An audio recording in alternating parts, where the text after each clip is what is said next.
itu udah aman. Itu saja.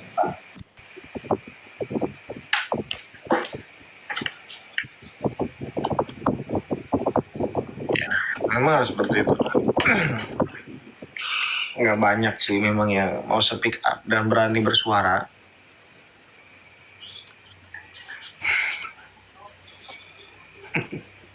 Saya yakin pada akhirnya nanti akan bersuara semua. Ini ibaratkan bom waktu aja lagi. Dia akan meledak dengan sendirinya pada waktunya. Dia akan meledak tepat Kang atau penjaga lambat. malam. Ya, Kang penjaga malam. Saya tuh lelah karena saya juga punya tanggung jawab sendiri ya, kehidupan pribadi. Lelah. Cuma saya sadar satu hal, kalau saya lelah, kalau saya menyerah, yang bersuara di medsos siapa? Yang tiap hari live membahas siapa? Itu. Jadi ya sudahlah. maka dari itu Bang, kalau untuk masyarakat dan di Banten itu harus bersatu. Kalau tidak bisa, waduh, kacau nih. Jadi gini, Kita di Banten bisa gak menyuarakan soal Kalimantan? Bisa. Yang penting data kirim ke kita, komunikasi. Bisa. Cuma tapi jujur saya siap membantu daerah manapun dalam konteks menyuarakan ya. Cuma saya minta syarat mutlak kan. Apa itu Bang? Syaratnya jangan ada narasi pisah dari NKRI. Selama narasinya melawan kezaliman, saya siap bantu. Siap. Siap Bang. Nah, tapi kalau narasinya sudah pisah dari NKRI, saya nggak bisa bantu karena itu melanggar prinsip saya juga. Tapi kezaliman kita lawan bersama-sama, Pak. Kalau tidak salah Bang, suara ini dulu pernah dikumandangkan Bang waktu zamannya Pak SBY. Iya, tapi maksudnya begini kan, kalau narasinya ke situ sayanya nggak bisa bantu. Tapi kalau sekedar melawan kezaliman oligarki, membongkar, hayu sampai di mana? Saya udah nggak peduli itu diancam, di apa, nggak peduli saya. Itu.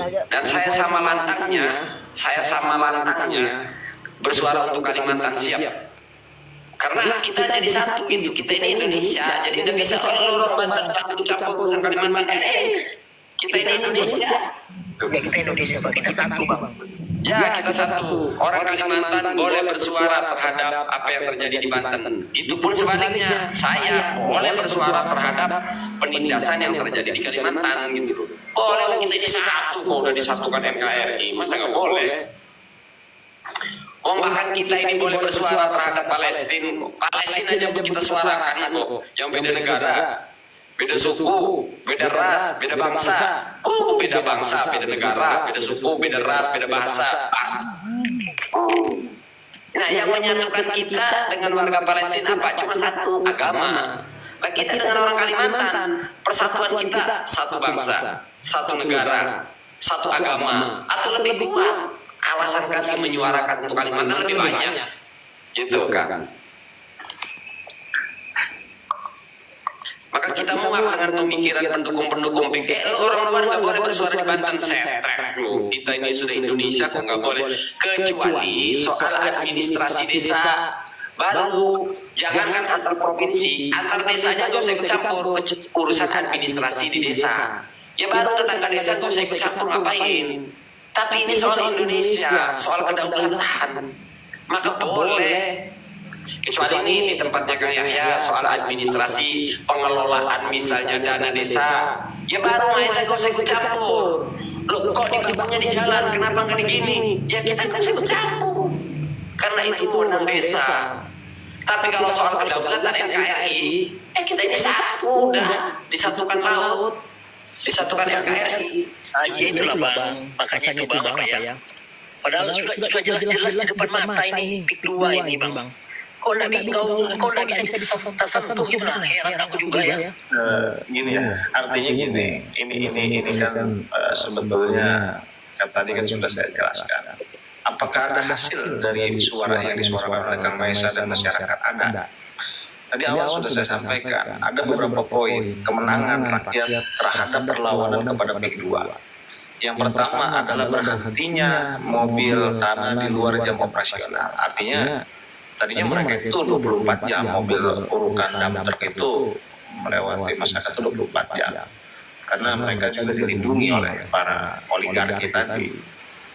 Nah itu, jadi sekarang sudah berhenti, itu kemenangan yang satu ya. Kemudian yang kemenangan yang kedua adalah itu tadi dicabutnya pagar laut yang ada di wilayah dari mulai Tangerang sampai ke Serang. Itu kemenangan warga. Artinya apakah tidak ada fungsinya? Ada. Itu kemenangan warga yang kedua. Kemudian kemenangan warga yang ketiga adalah dicabutnya SHGB laut oleh ATR BPN oleh kementerian. Itu kemenangan yang ketiga. Yang keempat, kemungkinan itu drama Kang, ya. Masih kemungkinan itu drama itu. ya artinya itu masih drama karena belum ada sampai sekarang itu tersangka dari pemagaran laut, itu belum ada tersangka. Tetapi dengan pencabutan itu salah satunya itu adalah kemenangan kita sebagai masyarakat yang menyuarakan. Kemudian yang keempat adalah tadi ditangkapnya Kades Arsin. Sebetulnya Kades Arsin itu adalah ditumbalin semua itu. Bahkan kita ditumbalkan, artinya kita juga jangan sampai berhenti meminta itu sampai di Kades Arsin. Jangan berhenti di situ saja. Betul. Sampai atas. Saya sepakat di situ. Ada tetap kita suarakan. Nah, yang kelima adalah dicabutnya PSN. Nah, jadi saya buka lagi nih supaya paham para teman-teman yang ada di wilayah sepanjang dari Tangerang sampai ke Serang. Dicabutnya PSN PIK 2 termasuk Pempang. Itu udah dicabut PSN. Jadi sudah tidak ada lagi PSN di situ. Jadi murni pengembang. Jadi ketika ada yang mengatasnamakan ini adalah PSN, kita tolak. Dan ketika di situ dia tidak mampu untuk membayar warga dengan harga setinggi-tingginya, tolak. Karena sudah tidak ada negara di situ perannya. Jadi murni perannya adalah sebagai pengembang, pengusaha. Tidak ada lagi kalimat proyek strategis nasional PIK 2 sudah tidak ada. Jadi kalau dilaporkan, laporkan nggak jadi masalah. Penolakan ditolak nggak jadi masalah. Jadi jangan lagi menakut-nakuti rakyat dengan kalimat PSN. Begitu. Jadi ingin memberikan pemahaman. Dan itu dicabut pada tanggal 15 Februari 2025 pada rapat RPJMN. Ya, Bapak Prabowo Subianto. Jelas itu negara yang mencabut. Ini saya mau istirahat ya, karena tadi mulainya habis taraweh, mau separuh dulu. Terima kasih Kang Yahya penjaga malam, nanti DM aja Kang penjaga malam ya, untuk membangun komunikasi ya. Terima kasih semuanya, saya mau pamit undur diri. Assalamualaikum.